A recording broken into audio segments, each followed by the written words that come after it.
We ready to get into it. Let's get it. Come on, baby.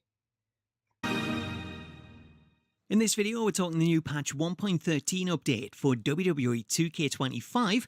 As in a surprise update, 2K have dropped a new patch that includes several fixes, various references to the Switch 2, and some brand new unlockables, including a new version of John Cena. So we're going to run through all the updates contained in the patch notes, as well as some extra changes that weren't. But before we do, if you're new to the channel and you want to stay up to date with all the latest news, then please do hit that subscribe button and turn on your notifications so that you don't miss out on future videos. So let's start the new patch 1.13 update for WWE 2K25, which seemingly came out of nowhere, as 2K have pushed out a new update to address various issues, including a much requested fix for my faction. So let's run through the patch notes first, and then we'll go over the new content that was also added. First up, we have general updates with stability and performance improvements to keep things ticking over. Then moving over to gameplay, we have two fixes. One that addressed reported concerns with some superstars having incorrect moves assigned, and another that addressed reported concerns with Kofi Kingston's Trouble in Paradise move, which was not dealing the proper damage. The Trouble in Paradise fix may sound like a small one, but it's an issue that's had a big knock-on effect for players trying to unlock the Chad Gable 16 Persona card. There's been a live event that's been running in my faction that sees players playing as Kofi and going up against Roman Reigns in an ambulance match, and because the Trouble in Paradise wasn't dealing the proper damage, it made that match near impossible to win, as even if you used other moves and you damaged Roman so that all of his limbs were red, the ambulance minigame didn't take into account the damage, and that seen him constantly powering out of the minigame. Thankfully, if you're one of the players that was affected by this, the fix for the Trouble in Paradise has also fixed the ambulance match, as it's now a lot easier to stun Roman and complete the minigame, and if you're able to complete it, then this will unlock the Chad Gable 16 card, who comes complete with new music, trons, and classic commentary. This man is a dangerous competitor, an unreal athlete who can throw suplexes for days. I guess you could say Gable's a true alpha.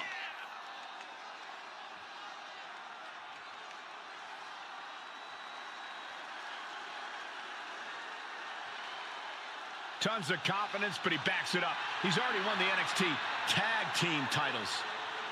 And always driven for more. Chad Gable won't stop until he reaches the top. In my opinion, Gable just needs to channel his drive and strength at the right time. Getting back to the patch notes, we have one fix in relation to the island, as the patch notes include addressing reported concerns of players' portraits displaying incorrectly and user portraits becoming corrupted after selecting parts in the Draporium, with this update also knowing that if you won the affected players, you will need to enter one of the My booths and customize your portrait again to apply the fix. Moving on to Universe mode, we have 5 fixes, with these including a fix for the KO win condition being reverted in certain scenarios. We have addressed reported concerns of custom superstars being invisible or disappearing during match promos, addressed reported concerns with brawl and underground matches, addressed reported concerns with certain rivalry outcomes not being applied to custom superstars, and addressed reported concerns where the match card could reset after manually editing a match to have a custom rule. So that's all the fixes that were contained in the patch notes, though in addition to those changes, the patch has also added in a lot of new content in preparation for a future release in my faction. Showing off the new content, What's the Status shared this footage of the first of the new Persona cards, which reveals John Cena 25, which is a new version of Cena based on his heel turn, with this including the new basic John Cena trons, updated commentary, and a new attire that sees him in the red farewell tour shirt that he wore when he appeared in Brussels in Belgium. The following is scheduled for one fall, making his way to the ring from West Newbury, Massachusetts, weighing in at 251 pounds, John Cena! Turned his back on the fans, turned his back on WWE. And might be the best decision Cena has ever made. It led him to the glory of his record 17th world title.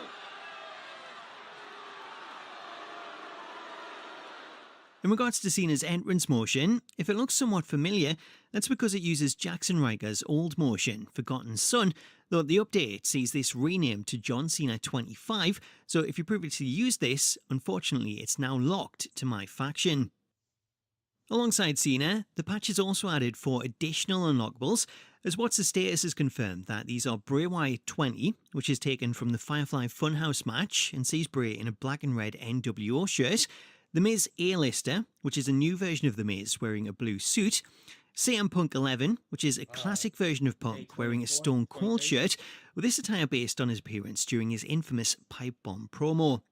Lastly, we also have Roman Reigns 22 Brawl, this one appearing to be an updated version of the Roman Reigns 24 character with the man bun hairstyle and a brand new black tracksuit.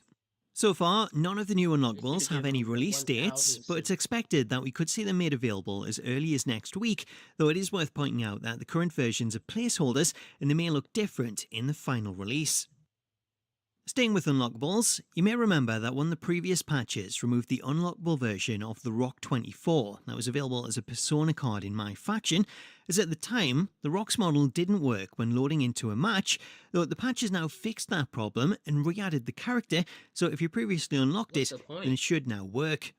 In addition to the new Persona cards, it appears that we could be set to see some additional content added in the form of new arenas, as if you head into my faction and you check out the filter list, if you scroll to the bottom of the filter, there's a new category of cards that's been added and currently show as question marks. As for what these could relate to, it's possible that these could be the first of several unlockable arena cards, as posting on X, Status noted that the data files from the patch update have also added new Tron data for WrestleMania X7 and Crown Jewel 24, suggesting that both arenas may be added to the game in the future, potentially as unlockable content for my faction. Finally, the last of the updates to come out of the patch comes in relation to the upcoming release of WWE 2K on the Nintendo Switch 2, as posting on X, What's the Status shared images of text strings that he was able to data mine following the update. The screenshots that were posted show that the patch has begun adding support for the Nintendo Switch 2, as the string files now include entries relating to the Nintendo eShop. The addition of these strings suggests that the WWE 2K game that's coming to the Switch 2 in the summer will be a port of WWE 2K25, though it's still unclear as to which version the Switch will get, as the strings were found in the PC version, which is technically the last gen edition, though that doesn't necessarily mean that Switch 2 will be part of that last gen family, as the PC version also includes the files for the next gen version. So while we await official confirmation on which version we're getting, based on these screenshots, it seems that it'll be 2K25 coming to Switch 2 this summer. So that's all the details coming out of the new patch 1.13 update. Let me know what you make of them in the comments. Alright, thank y'all for watching. I'm gonna do one more video, then I'm gonna go